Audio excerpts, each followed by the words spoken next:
안녕하세요. 금일은 삼성전자에 대해서 말씀드릴 건데요. 일단 삼성전자의 1차 하락 구간이 이 5만원대거든요. 금일 5만원대에 한번 진입을 하고 반등을 했는데요. 그 다음으로 갈 수 있는 구간이 4만원대고요. 그래서 이제 5만원대를 지켜주지 못하면 4만원대를 갈 확률이 있습니다. 삼성전자 같은 경우 삼성전자만의 문제가 아니라 지금은 자금의 흐름이 금리 인하로 인해서 미국 시장이 어려움을 겪고 있기 때문에 금리 인하를 한다는 것은 미국 시장에서 받을 돈이 줄어든다는 거거든요. 금리를 올려야 전 세계에 있는 자금들이 매력도를 느껴서 미국으로 돈을 맡기고 달러로 환전을 많이 하는데, 금리를 본격적으로 내린다. 미국 시장 자체가 어려워지고 미국으로 갔던 돈의 시세가 떨어진다는 거거든요. 예를 들어서 엔비디아를 샀는데 엔비디아 시세가 떨어진다. 테슬라를 샀는데 테슬라의 시세가 떨어진다. 돈의 양이 자연스럽게 줄어드는 형태로 시세로 인해서 만들어지는 거고요. 금리 인하라는 것은 단순하게 이자 부담이 줄어들어서 기업에서 경영하기 좋아진다, 이런 측면보다는 지금 같은 경우에는 미국에서 금리를 올려서 전세계 자금을 흡수해서 그 자금들이 달러로 환전하게 되면서 달러가 강세를 보였고, 그 돈들이 주식을 매수했기 때문에 주식이 초강세를 보였던 건데요. 반대로 생각해보면 금리를 올려서 시장을 끌어올렸기 때문에 금리를 내렸을 때는 투자 상품의 시세가 하락하는 원리인데요. 그래서 이제 삼성전자만의 문제가 아니라는 사실에 대해서 금일 말씀드릴 건데요. 삼성전자는 제가 2021년도부터 폭락하니까 전부 던지셔야 된다라고 말씀을 드린 사례가 있고요. 삼성전자는 정말 아이러니하게도 기가 막히게 이재용 회장의 사주를 그대로 따라가는 형태로 가고 있거든요. 얼굴만 보셔도 그냥 완벽하게 태어난 인물이기 때문에 흠잡을 곳은 없습니다. 이재용 회장의 사주에 대해서 간단하게 말씀을 드리고 방송을 할 건데요. 21년도 당시에도 제가 이 이재용 회장이 55세부터 안 좋아지기 때문에 그 전년도인 21년도부터 삼성전자가 크게 붕괴가 된다라고 말씀드렸잖아요. 이재용 회장의 사주를 보면 굉장히 뜨거운 사주거든요. 여름태생이기 때문에 연월 일시에 목화토금수 5개를 전부 가지고 있는 아주 좋은 사주거든요. 그러니까 이제 보통은 이 5가지 색깔이 한 개라도 없는 사람들이 대부분입니다. 또는 2개나 3개가 없는 사람이 있습니다.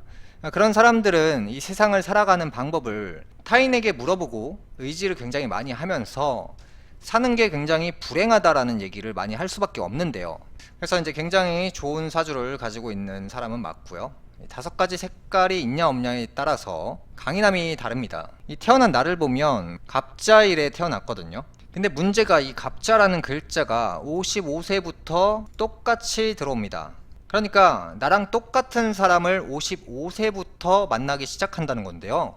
똑같은 글자는 쓸모가 없습니다. 나무가 있는데 물이 있어요. 혼자서 맛있게 잘 먹고 있었는데 내 옆에 바로 나무가 또 생기면 그 물을 나눠 먹어야 된다. 그러니까 경쟁자가 들어와서 내가 받아야 될 것을 양보해야 된다. 뺏긴다. 내가 치킨 가게를 운영하는데 바로 옆에 치킨 가게가 또 생기는 거예요.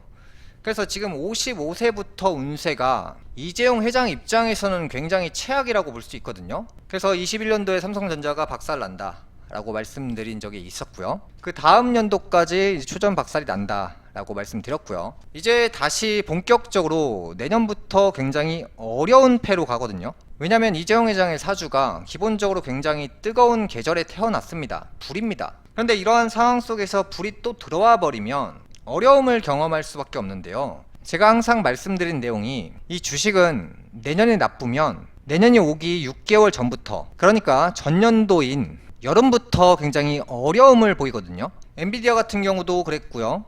삼성전자도 그림이 굉장히 비슷합니다. 내년이 어려우면 그런 상황들을 분석해서 미리 파는 사람들이 존재하기 때문에 항상 내년이 안 좋으면 올해 6개월 전부터 나쁘다라고 생각하시면 되고요. 그래서 기본적으로 내년부터 이 불이 시작됩니다. 불이 시작되면 이재용 회장 입장에서는 굉장히 어려운 건데요. 이재용 회장은 추운 계절이나 추운 상황 속에서 꽃이 피는 그런 사주를 가지고 있기 때문에 25년도부터 이 빨간색인 불이 들어옵니다. 그러니까 이제 선 반영이 되어서 올해부터 나빠지는 차례가 다시 오는 건데요. 잘 보시면 이재용 회장의 사주의 기본적인 흐름이 물과 금으로 흘러가는 형태로 왔고요. 55세부터는 경쟁자를 만나서 내가 그 경쟁자와 싸워야 되는 운을 10년 동안 사용해야 됩니다. 그러니까 굉장히 어려워지는 삼성전자가 되는 건데요. 예를 들어서 옆에서 반도체를 한다고 말을 한다. 미국에서 반도체 사업을 본격화한다. 일본에서 반도체 사업을 본격화한다. 뭐 이런 식의 경쟁자가 들어오게 되면 내가 우리 동네에서 치킨 가게를 하는데 혼자 아주 재밌게 고마진으로 사업을 했는데 치킨 매장이 2개, 3개, 4개, 5개 이런 식으로 생기다 보면 단가가 무조건 떨어지고요. 마진이 줄어들고요. 적자가 날 수가 있습니다. 그러니까 실제로 55세 이후부터 경쟁자의 그런 흐름이 시작되었고요. 그래서 이제 삼성전자에서도 실제로 적자 폭이 확대가 되었고요. 그래서 일시적인 반등을 보이는 형태를 보이긴 했으나 결과적으로 장기적으로 봤을 때는 삼성전자의 미래가 그리 밝지는 않습니다. 지금부터는 차트에 대해서 말씀을 한번 드릴 건데요. 지금 단순하게 삼성전자만 어렵다, 특정 업종만 어렵다라고 얘기하기는 어렵습니다. 그러니까 이게 삼성전자 차트를 잘 보시면 굉장히 오랫동안 성장을 했고 본격적으로 내리막을 탈 시점이 오고 있다는 거죠. 여기서 특징을 잘 보시면 최고점 나오고 폭락하고 다시 반등하고 우하향 패턴이거든요. 그 다음에 엔비디아 같은 경우도 똑같죠. 자, 고점 찍었고요, 폭락했고요, 천천히 내려가는 형태로 가고 있는 겁니다. 그 다음에 나스닥 지수 같은 경우도 이러한 형태로 간다라고 이전부터 늘 말씀드렸는데요. 고점 나왔고요, 폭락했고요, 다시 재반등했고요, 천천히 떨어지는 방향으로 전환될 겁니다. 그 다음에 부동산 시장 같은 경우도 똑같습니다. 대표적으로 음마아파트를 보면 알 수 있는데요. 고점 찍었고요, 폭락했고요, 반등했습니다. 그러니까 많은 사람들이 지금 이런 예를 들어서 삼성전자, 엔비디아, 부동산 투자 이 세 가지를 똑같이 결국엔 올라간다라고 생각을 하실 건데요. 제가 말씀드리는 내용은 오랜 시간 최고점이 나와줬고 폭락과 반등, 천천히 내리막을 향해서 가는 형태로 갈 건데요. 21년도 당시에 아파트 같은 경우도 처분해야 된다라고 강력하게 말씀드렸고요. 이 반등이 나오는 이런 거에 속으면 안 되거든요. 왜냐면 올라갈 때도 조정을 받으면서 올라갑니다. 이런 식으로. 이 시대가 2024년부터 20년간 완전히 바뀌거든요. 그동안 엄청나게 많이 오른 그런 상품들은 이런 식으로 오른 거와 동일하게 이 내리막으로 간다는 거겠죠.